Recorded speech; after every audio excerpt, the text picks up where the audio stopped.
Hollywood feuds are common. Many unexpected outcomes have occurred over the years. But Gene Hackman and Clint Eastwood? Two legends like them should be thick as thieves, right? Things weren't always easy. Behind the tough guy reputations and award-winning performances were tension, creative disputes, and years of silence. At 94, Eastwood is now speaking out. What happened between these icons? Why is he talking about it now, after years of silence? Hollywood's Gene Hackman was powerful. He defined a filmmaking era with his toughness, charisma, and command.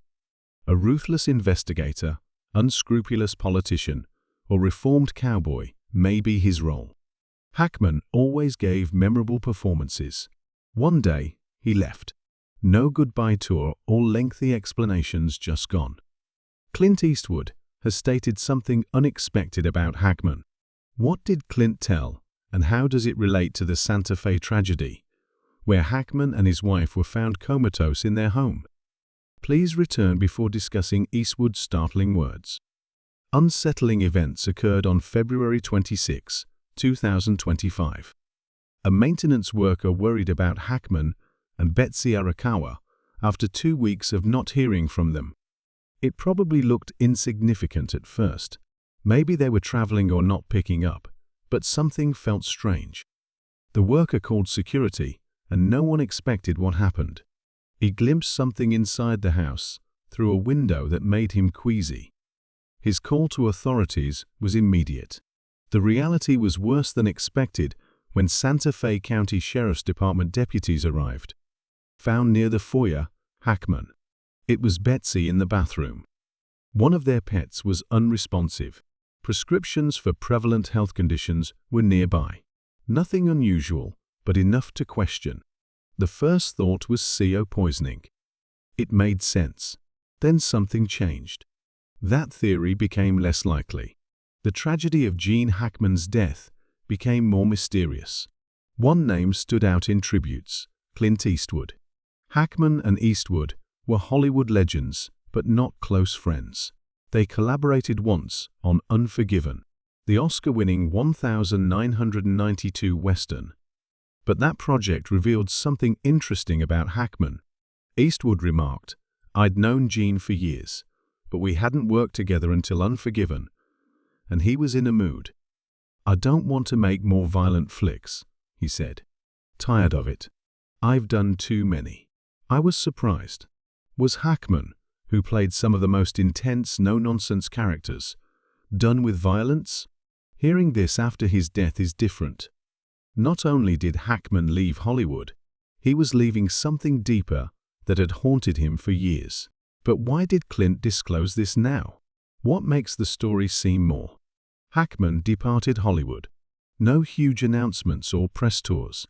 After leaving the industry, he never returned.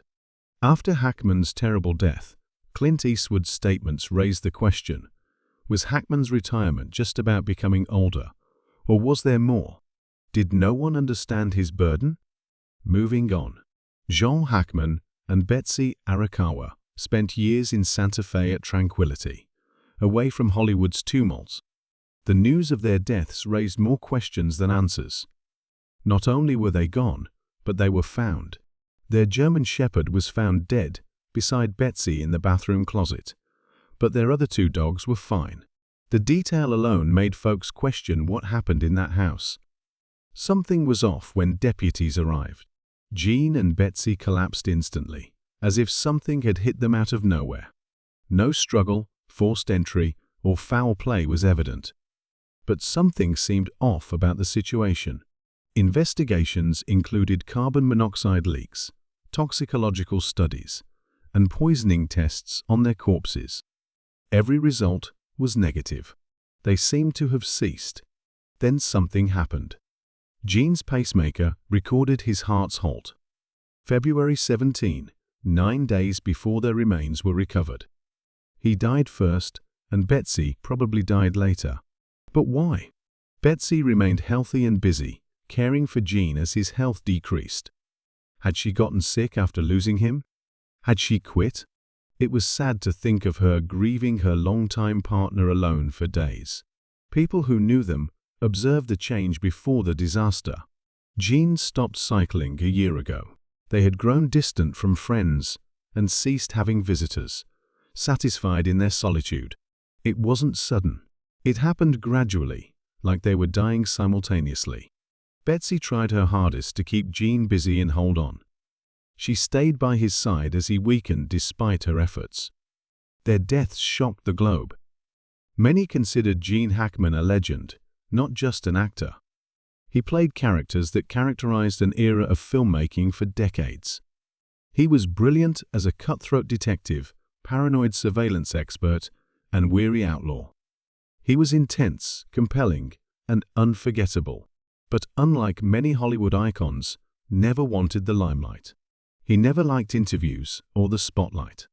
His passion drove him to act and go when he was done. Instant praise flooded in. In the conversation, Francis Ford Coppola, who directed Gene, called him a true artist who brought something incredibly honest to every performance.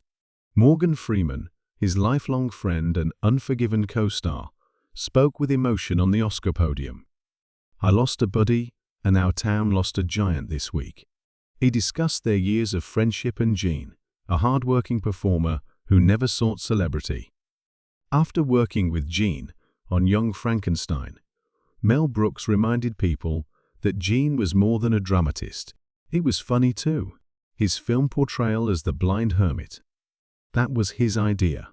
He persuaded his friend Gene Wilder to cast him in the film to try humor. Naturally, he succeeded.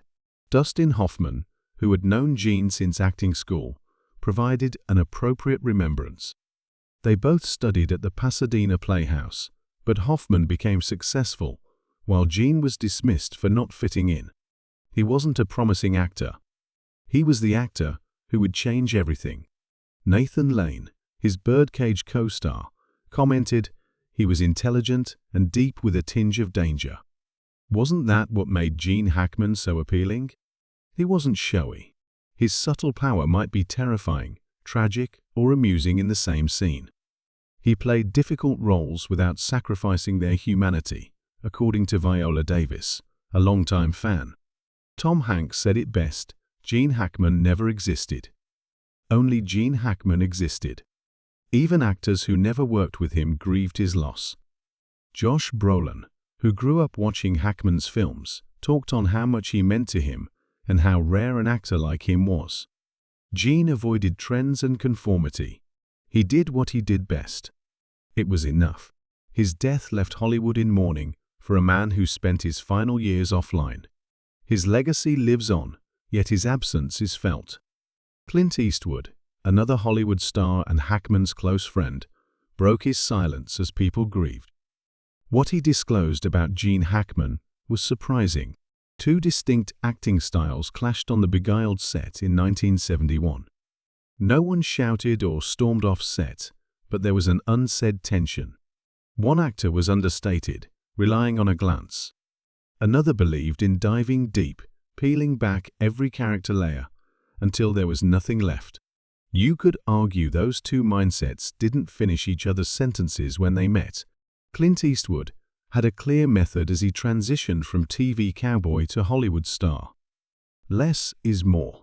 He could make a scene work without extensive monologues or emotional breakdowns. One brief pause and possibly some squinting. However, complexity suited Gene Hackman. Not just a character. He lived in their head, breaking down every sentence and motive until he understood them. Eastwood thought acting was natural, but Hackman considered it as a craft that needed ongoing study. Eastwood played a wounded Union soldier in The Beguile, while Hackman played a lesser soldier. The distinctions between them were obvious behind the scenes. Eastwood preferred simplicity. Mark, say your line, and let the camera do the rest. Hackman would criticize the writing, examine character motivations, and demand deeper emotional beats. Eastwood may have thought this was overkill. Eastwood's attitude may have seemed too laid back to Hackman. Not only did they act differently, and were right, but this narrative is entertaining. Hackman's complex parts and Eastwood's austere style made him one of the most famous actors